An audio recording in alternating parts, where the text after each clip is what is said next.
Now, the greatest radio shows of all time. Suspense. The Shadow Node. Washington calling David Harding, counter-spy. Classic radio theater. The Great Gildersleeve. Fibber McGee and Molly. Dragnet. Gunsmoke. The Lone Ranger. Now, step back into a time machine with your host, Wyatt Cox. Good evening, friends of the Inner Sanctum. Well, Jell-O again, an episode of the Jack Benny program from 69 years ago, February 14th, 1954. Jack Benny's birthday bash as he turns 40. He did. Talk about that in just a few moments and about this show in particular. Thanks for tuning in on this Sure Happy It's Tuesday, Valentine's Day. 14th day of February, 45th day of the year, 320 days remaining till we get to 2024. Chief Justice John Marshall declared on this date in 1803, any act of Congress which conflicted with the Constitution was null and void. In New York City in 1849, James Knox Polk became the first president to have his photograph taken. In 1854, Texas was linked by telegraph with the rest of the U.S. with the completion of a connection between New Orleans and Marshall, Texas. Happy birthday, Oregon. You were admitted as the 33rd state of the Union on this date in 1859. Alexander Graham Bell applied for a patent of the telephone along with Elisha Gray on this date in 1876. The first trainload of oranges left Los Angeles in 1886. Via the Transcontinental Railway. In 1899, voting machines approved by Congress for use in federal elections. In 1903, the Department of Commerce and Labor established. It would later be split into two separate departments, the Commerce Department and the Labor Department. Oh, happy birthday, Arizona. You were admitted as the 48th state on this date in 1912. Also in 1912, in Groton, Connecticut, the first diesel-powered submarine commissioned. 1918, Tarzan of the Apes, the first movie featuring Edgar Rice Burroughs' Tarzan character, was released. The League of Women Voters, founded in Chicago in 1920. International Business Machines, founded on this date in 1924, IBM. In 1929, the St. Valentine's Day Massacre, 7 gangster rivals of Al Capone murdered in Chicago. President Roosevelt met with King Ibu Saud of Saudi Arabia aboard the USS Quincy on this date in 1945, officially starting the U.S.-Saudi diplomatic relationship. 1962, on this date, First Lady Jacqueline Kennedy took TV viewers on a tour of the White House. I feel so strongly that the White House should have as fine a collection of American pictures as possible. It's so important, the setting in which the presidency is presented to the world, to foreign visitors, and American people should be proud of it. We had such a great civilization that so many foreigners don't realize it. The film showed Kennedy on a tour of the House with the CBS News correspondent Charles Collingwood. The film tour was the first glimpse the American public had of the $2 million restoration of the White House that Kennedy had helped direct in the first year of her husband's presidency. The program, viewed by 80 million viewers and globally syndicated to 50 countries, including Russia and China. Walter Cronkite announced his retirement from the CBS Evening News on this date in 1980. His last day in the anchor chair at the CBS Evening News was on March 6th of the following year, 1981. In 1989, Union Carbide agreed to pay $470 million to the Indian government for damages it caused in the 1984 Bhopal disaster. Union Carbide got off easy. Iranian leader Ruhollah Khomeini issued a fatwa encouraging Muslims to kill the author of the Satanic Verses, Salman Rushdie. That also was in 1989. And on that same date as well, the first of 24 satellites of the Global Positioning System placed into orbit. In 2005, YouTube launched, and by a group of college students, eventually becoming the largest video sharing website in the world and a main source for viral videos. On that same date, 7 people killed, 151 wounded in a series of bombings by suspected Al-Qaeda-linked militants that hit the Philippines' Makati Financial District in Metro Manila, also in Davao City and General Santos City. Northern Illinois University shooting on this date in 2008. A gunman opened fire in a lecture hall of the Cobb County, Illinois University, resulting in 6 fatalities, including the gunman, and 21 injuries. 10 years later, 2018, Marjorie Stoneman Douglas High School shooting in the Miami metro area, one of the deadliest school massacres, 17 fatalities, 15 injuries. Ironically, the deadliest school massacre did not involve guns, but dynamite. I'll try to find that for you and bring that to you, if not today, another time. This was the date that St. Valentine passed away, back in 270 A.D., marking Valentine's Day. Also passing away on this date, P.G. Wodehouse, Frederick Lowe, the Lerner and Lowe musical team, composing team, John Ehrlichman, presidential advisor, singer Buddy Knox, who always sang about his party doll, drummer Louis Bellson, pianist-composer George Shearing, and singer-songwriter Dory Previn. As I mentioned, this is Jack Benny's birthday, along with the birthday of Mel Allen, the fine sports reporter, the labor union leader Jimmy Hoffa, who is presumed dead, also the chief in Get Smart, Edward Platt, born on this date in history, also TV host Hugh Downs, actor Vic Morrow, the last of the McGuire sisters, born on this date, Phyllis McGuire, actress Florence Henderson, and dancer-actor Gregory Hines. Penn and Teller's Teller was 75 years old. It is 75 years old today. Pro wrestler, he was a minor character in the organizations he was in, Rip Rogers, but a great trainer. Rip Rogers, 69 today. He's still working in Ohio Valley Wrestling to this date. Actress Meg Tilly, 63. From Shaun of the Dead, Simon Pegg, 53. Shaun of the Dead, an amazing parody of the Dawn of the Dead. Pro wrestler Tommy Dreamer, 52. Matchbox 20 singer Rob Thomas, 51. From The Walking Dead, Denai Guerrilla is 45.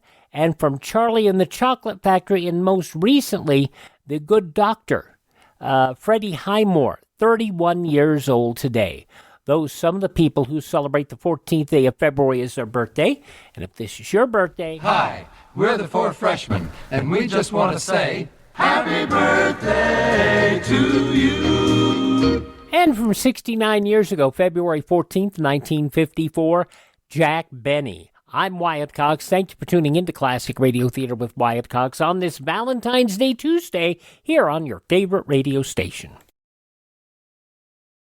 On this Tuesday, Valentine's Day edition of Classic Radio Theater, a regular thing on this date is always to focus on Jack Benny, because he was born on this date in 1894, starting out as quite the wiseacre and then becoming a lovable miser. Played the violin badly, and claimed perpetually to be 39. Well, on this date in 1954, Jack Benny was getting ready to celebrate his 40th birthday. And of course, they're going to get around that. From February 14th, 1954, 69 years ago today, Jack Benny. The Jack Benny Program.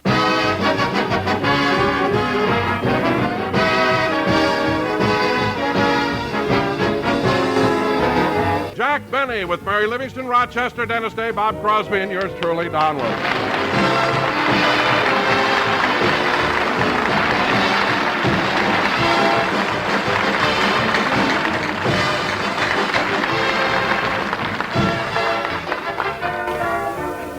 Ladies and gentlemen, today, February 14th, is Valentine's Day. It's also the birthday of the star of our show. So here he is, our own little Valentine, Jack Benny.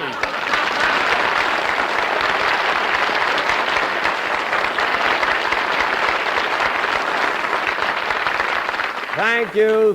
Hello again. This is Jack Benny talking. And, Don, that was very nice of you to remember my birthday. How did you ever think of it? Well, Jack, a strange thing happened last night. I ate at that Chinese restaurant you recommended. Uh-huh. And I broke open one of those rice fortune cakes. Uh-huh. And a little paper said, "'Tis better to give than to receive, and Sunday is Jack Benny's birthday."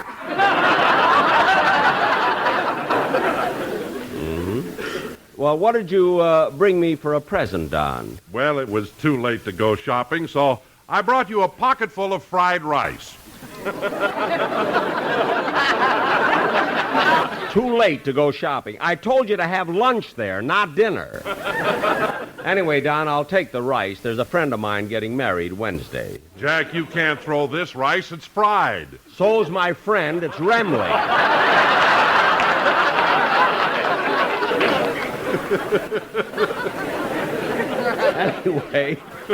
Anyway, Don, thanks very much. Well, anyway, Jack, getting back to your birthday, tell me, how does it feel being a year older? Don, I don't know. It seems strange to advance another year, but then on the other hand, there's something exciting about reaching 40. Yes, sir. You know? Jack, you may be 40, but I must say you look much younger. Well, Don, it's nice of you to say that, but let's face it. My age is beginning to show. A little wrinkle here, a gray hair there. Time marches on. Now let's get on with the program. Oh, wait a minute, Jack. Before we get into the show, I have a little surprise for you. A surprise, Don? Yeah, the whole audience is going to join in. All right, everybody. 1, 2, 3. Happy birthday to you. Happy birthday to you. Happy birthday, Jack Benny. Happy birthday to you.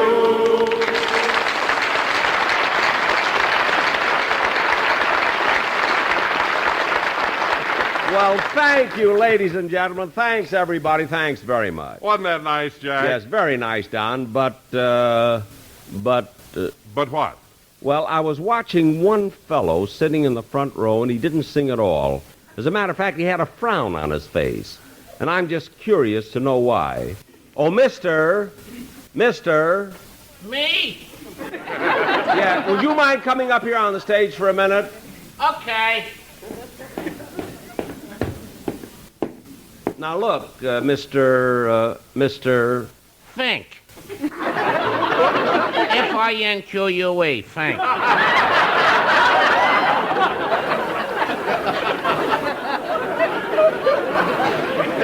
Oh, well, Mr. Fink, I'm just curious to know, you were the only one who didn't sing happy birthday to me. Why was that? Do you sing to me on my birthday? No, but then how can I? I don't even know when your birthday is. It's December the 24th, and all you hear people singing is jingle bells, jingle all. Not one word about Fink. Well, that's too bad. Now, look, Mr. Fink. F-I-N-Q-U-E. I know. That's French. Yes. In Paris, it's Finke.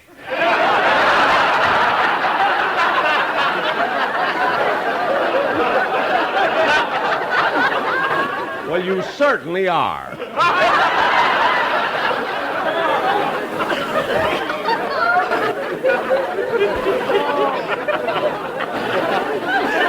And I don't care what it is. All I want to know is if you've got this chip on your shoulder, why did you come in here in the first place? Who wanted to come in? I was standing in line for the Amos and Andy show. And some guy come over and he told me they was giving away refrigerators in here. Giving away refrigerators? In radio, a program's either got to give you entertainment or a refrigerator. Now, where's my icebox?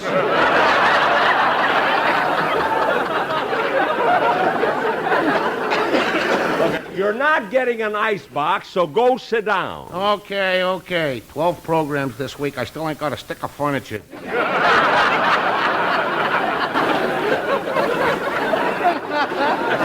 Keep quiet, please, Mr. Fink. Now, Don, regardless of what just happened, I do appreciate it. Hello, Don. Hello, Mary. Hello, Jack. Happy birthday. Well, thank you, Mary. It was awfully sweet of you to remember it. Well, Jack, I must confess that I forgot all about your birthday, but a strange thing happened. Remember at rehearsal yesterday when you said I looked like I was gaining weight? Yes. Well, after rehearsal, as I went through the lobby of CBS, I stepped on the scale to weigh myself. Uh-huh.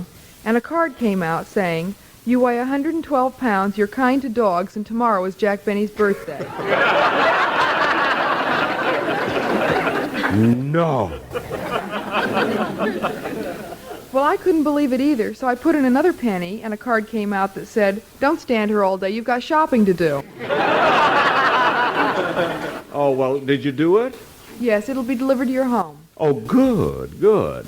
You know, Mary, it's funny how a person feels on an occasion like this. Gosh, you become 40, and all of a sudden you feel so mature and philosophical.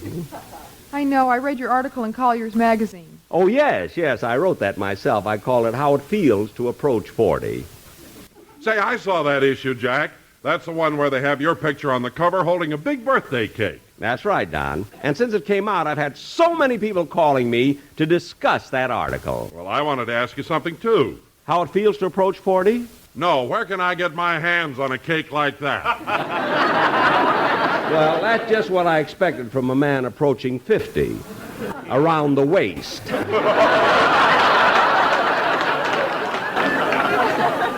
Believe me. What? Mary, what are we going to say? Seriously? What is it, Mary? What are we going to say? What is it, Joni? Or Mary? What are we going to say? Seriously, Jack, there is something I wanted to ask you. What is it, Mary? Well, many years ago you were in vaudeville, weren't you? Yes. And many times you were on the same bill with Eddie Cantor. Yes, I was. And at that time you and Cantor were the same age, weren't you? Uh-huh. Well, Jack, today Eddie Cantor admits that he's over 50. How come you're only 40? Oh, I don't know. Just lucky, I guess. Anyway, Mary, now that I'm approaching middle age, I'll have to slow down the mad social whirl and cut down my nightlife a little. Some nightlife. You have a hamburger to drive in, squeeze the waitress's hand, give her a nickel tip, and then run home and dream you're Howard Hughes. Hey, you're pretty good. Howard Hughes, some joke. Mary, if you were so smart, let me ask you a question. If I was born in 1914, how old would I be today? Don't answer him, sister. He ain't giving away nothing.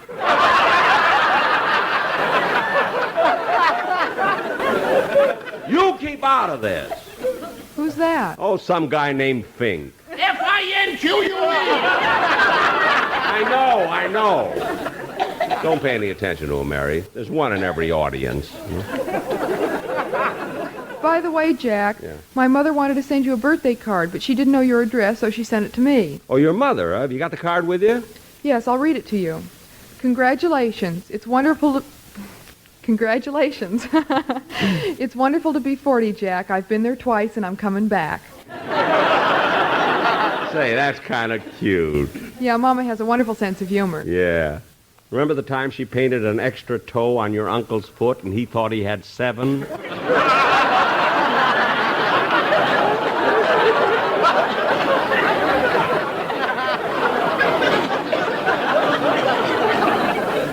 You know, your mother does some... Oh, hello, Dennis. You're just in time for your song. Oh, I'd have been here sooner, but on the way down I had to stop off at our family doctor's office and punch him in the nose. You punched your doctor in the nose? He had it coming. My mother told me what he did. What? Well, when I was born, for no reason at all, he slapped me.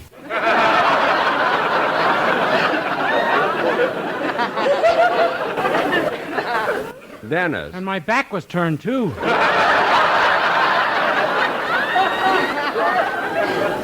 Dennis, never mind that silly talk. Let's have your song. Okay, Mr. Benny, but first, congratulations on your birthday. Oh, well, it's awfully sweet of you to remember it, kid. I never would have thought of it if you hadn't given me that ticket to the burlesque show last night. Never mind, Dennis. What'd the burlesque show have to do with it? Well, a girl came out to do a dance, her bubble broke, and a sign fell out saying, "Sunday is Jack Benny's birthday."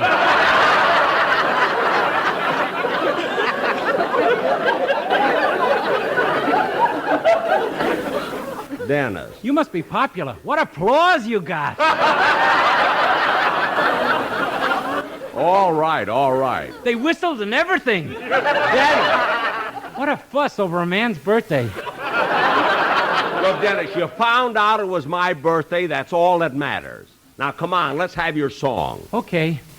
Gee, when I'm 40, I hope I don't look like him. What did you say? Sing, Dennis. You said it. Now, go ahead. Hold it a minute, Dennis. Come in.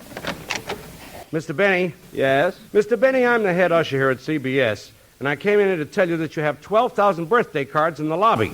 That many? Yep, they're not selling. Would you please take them home? You may wonder a little bit about hearing Mary in this episode. I'll explain that in our next half hour.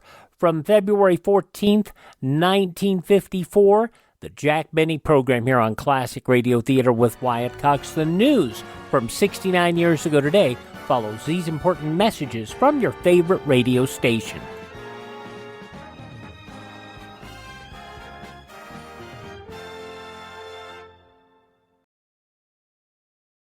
Here's Mike Lindell talking about getting your best friend something special.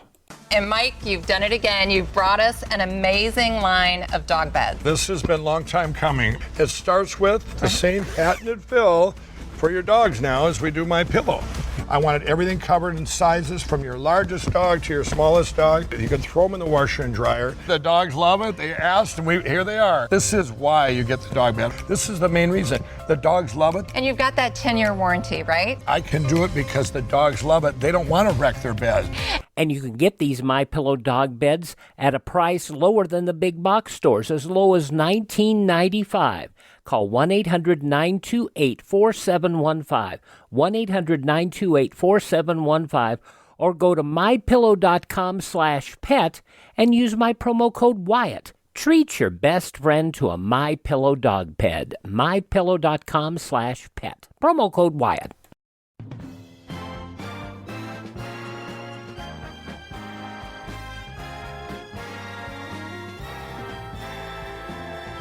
Thanks for tuning in to Classic Radio Theater with Wyatt Cox. We're listening to a recording of the Jack Benny program as it was originally recorded, and I should say, February 14th, 1954. This was the date of the show's broadcast. It was a transcribed broadcast, meaning it was before a live studio audience on audio tape.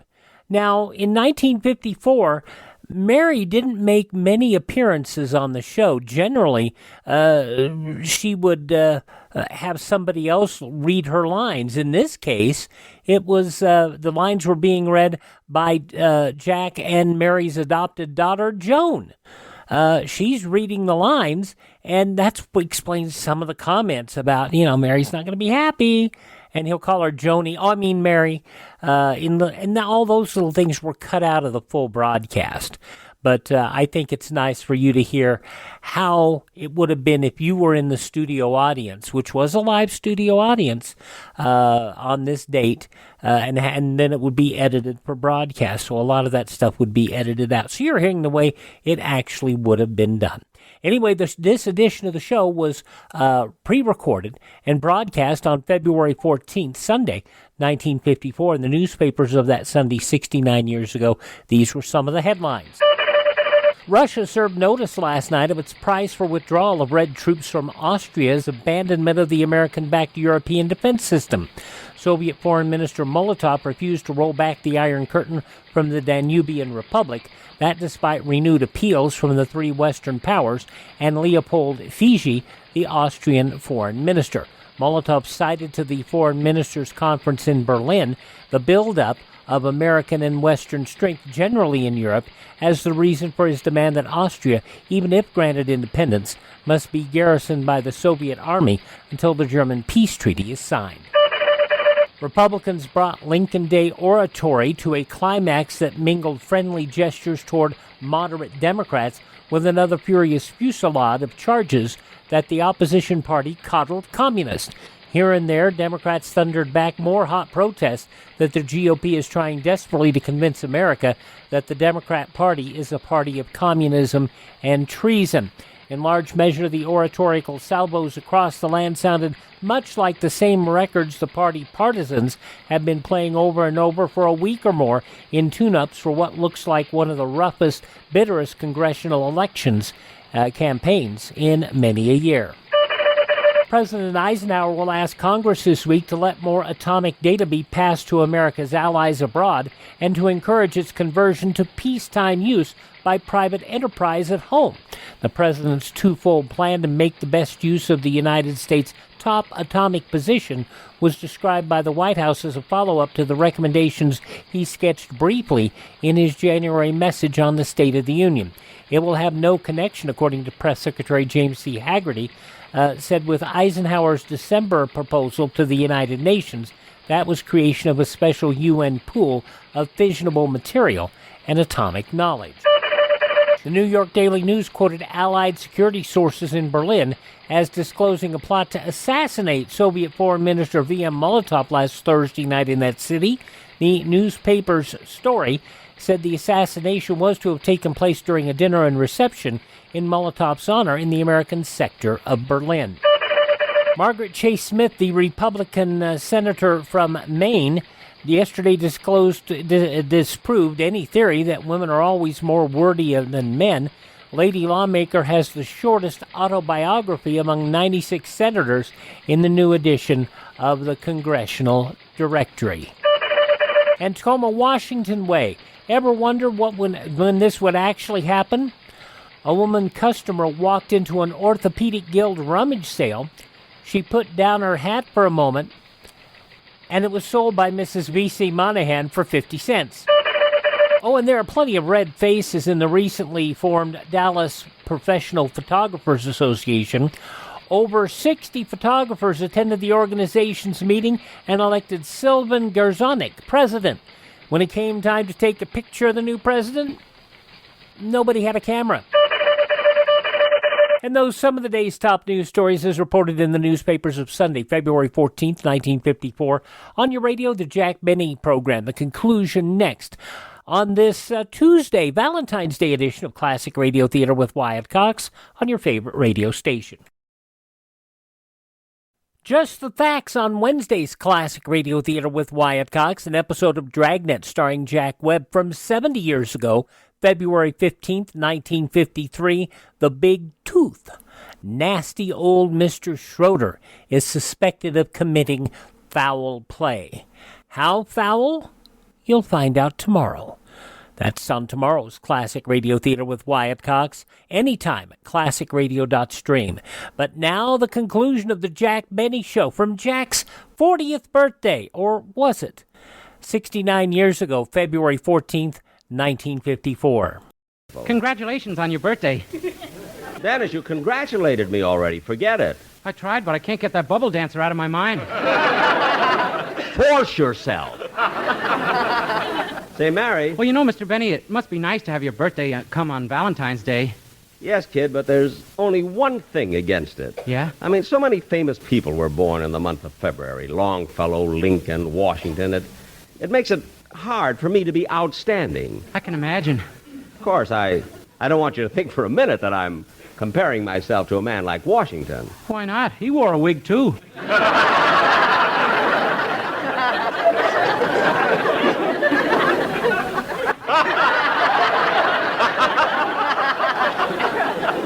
Very clever, very clever. Did you make up that joke yourself, Dennis? Uh-huh. And you like that type of joke? Yeah, I thought it was very funny. Oh, you did? You thought it was funny, huh? Well, excuse me a minute.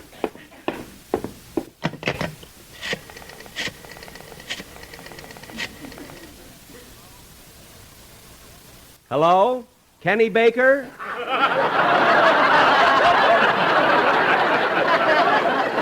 Come home, all is forgiven.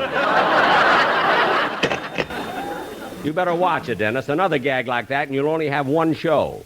And another thing. Say, Jack. Yes, Bob? Well, look, I didn't want to interrupt anything, but I've got a little present for you from the boys in the band. Oh, well, this is really too much.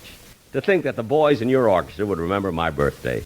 I mean, with all their other worries and responsibilities. Well, Remley was the one. Oh, Remley, huh? Uh-huh. Funny thing happened. Last night, Frankie was in a bar, and he happened to look up, and he saw a little sign that said, "Tomorrow is Jack Benny's birthday." Bob, that was written on the ceiling? No, under the table. I put it there on purpose. I knew he'd see it. Anyway, Jack, all the boys chipped in, and they appointed Bagby, the piano player, to go out and buy you a plaque. And they asked me to present it to you. So, Jack, on behalf of the boys in the orchestra, here you are. Well, that's very nice of them. Gee, it's a fancy plaque, too. Let me read the inscription. To Herman Heffelfinger, champion bowler, Anthracite Miners Tournament.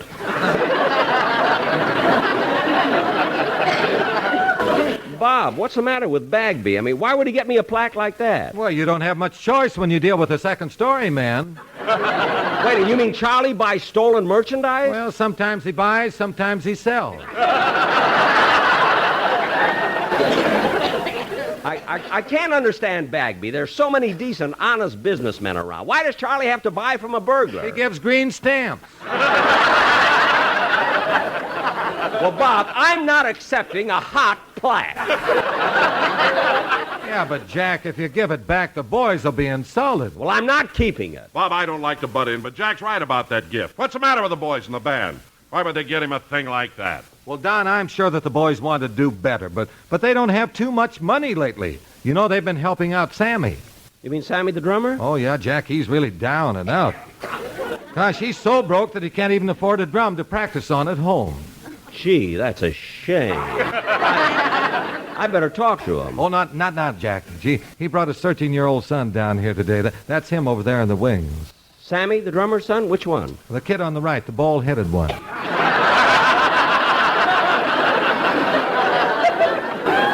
Oh, yes, there is a resemblance. They both have that same reflection.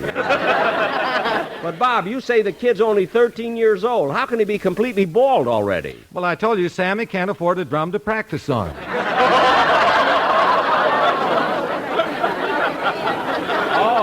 Oh, well, I guess I better buy him. Happy birthday, Mr. Benny. Huh? That bubble dancer's driving me nuts. Dennis, go sit down. Come in. Telegram for Jack Benny. Oh, here I am, boy. Yeah. Here, boy, here's a tip for you. Oh, boy, $1. A whole $1. Thanks, Mr. Benny. I wonder who could be sending me a telegram right in the middle. Come in. Excuse me, Mr. Benny. What do you want now? I forgot my bicycle. You didn't forget it. I bought it.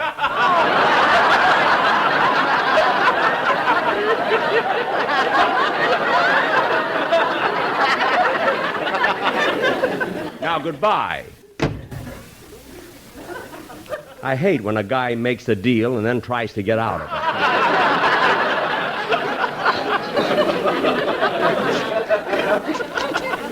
it. Gee, the telegram's from my sister, Florence. Oh, what did she say? She says, Dear Jack, I've been listening to your program, and I thought I should send you this wire immediately. You're not 40 years old today. You're actually... Oh, no. No, this can't be. This is awful. Well, Jack, how old does your sister say you are today? 39.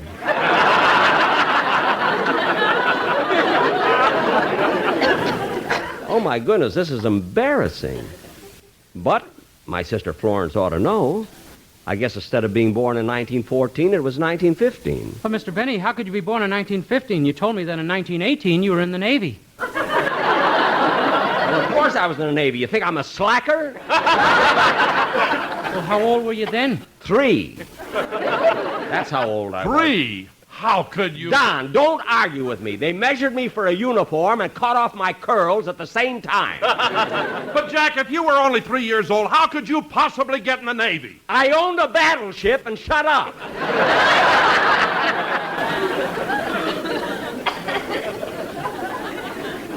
Anyway, this thing has got me puzzled. I'm going to call Rochester and have him look at my birth certificate. My sister Florence says I'm 39, and I think I'm 40. I got to find out. Say, Mabel.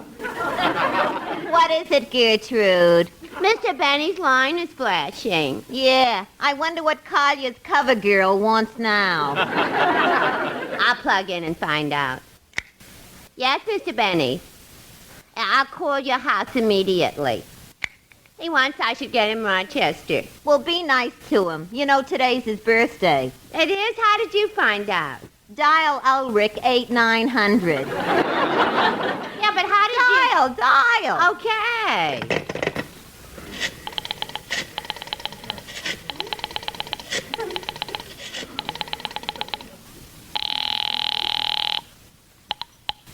The time is 4:21 and 10 seconds. And today is Jack Benny's birthday.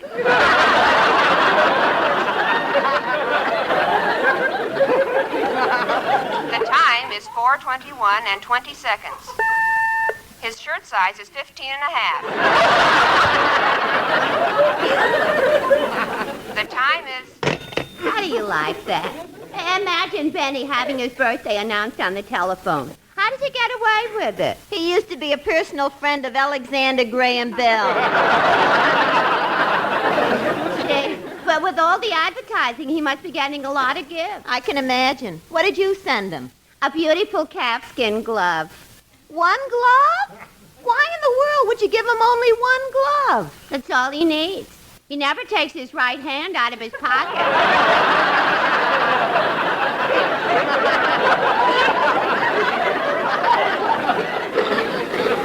Very true. Say, Gertrude, can you give me a lift home tonight? I guess so. What's wrong? I got another flat tire. See, you've been having more trouble with that motorcycle. Yeah. Operator. Gertrude, get me my home. I'm trying.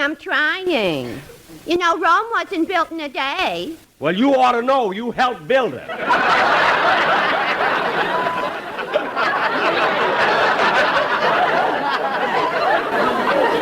Well, thank you, Julius Caesar.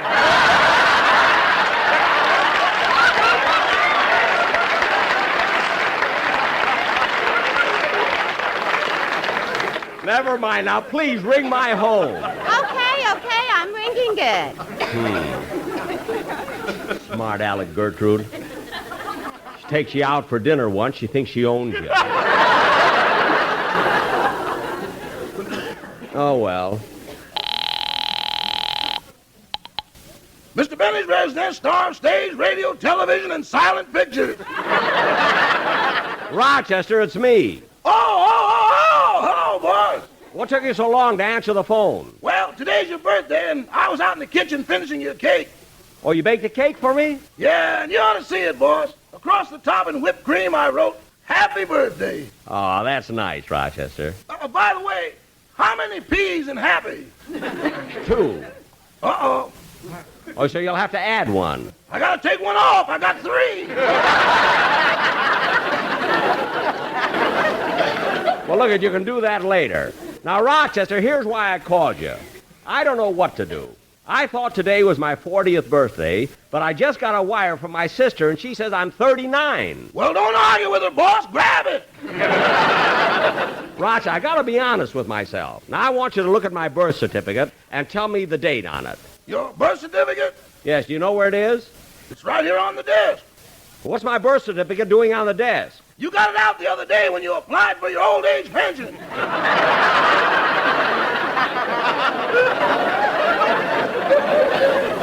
Oh, I just did that for a gag. Well, they must be laughing. Your first check came today.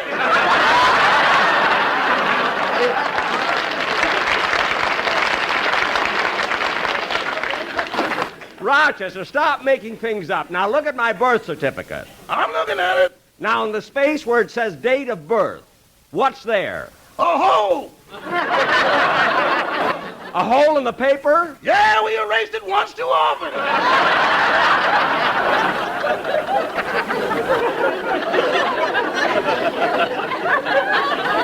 Oh, well, then there's nothing I can do, and I'll have to take my sister's word for it. I guess so, boss. Your sister must be right. Yep, I guess I'm 39. Well, goodbye, Rochester. Goodbye. Oh, say, boss. What? Aren't we devils? You and me? No, me and your sister.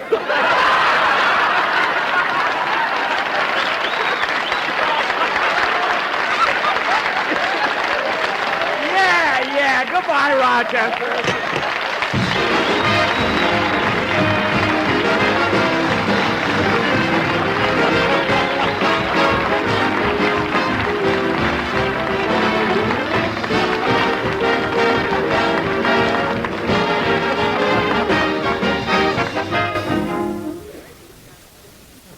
Ladies and gentlemen, I'm not the only one who's celebrating a birthday. Last week, more than 3,300,000 scouts and leaders of the Boy Scouts of America had a candle lighting job on their hands. It was the beginning of Boy Scout Week, and these scouts added the 44th candle to their birthday cake. Candles that, through the years, have lighted boyhood's path to manhood, brightening the way with fun and fellowship, guiding boys to a future of good citizenship. And ladies and gentlemen, today's scouts are tomorrow's citizens. Thank you.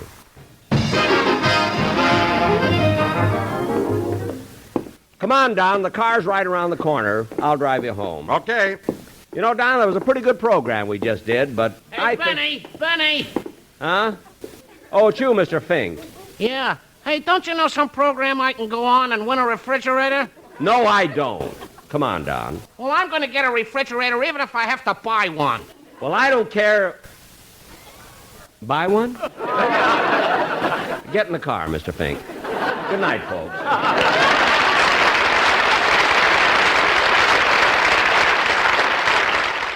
69 years ago today, February 14th, 1954, Jack Benny here on Classic Radio Theater with Wyatt Cox. Thank you for making us a part of your day. Thank this station. Support their advertisers. It's their kindness and courtesy that allow us to be with you each and every time we roll around here on your favorite radio station.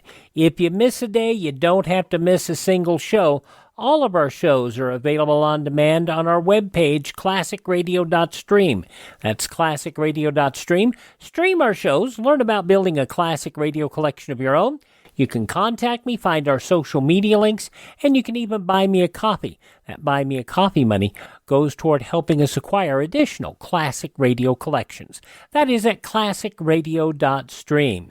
And if you're doing any shopping, go to mypillow.com, use my promo code Wyatt, and save yourself a bunch of money on anything on the MyPillow website. That's mypillow.com, promo code Wyatt.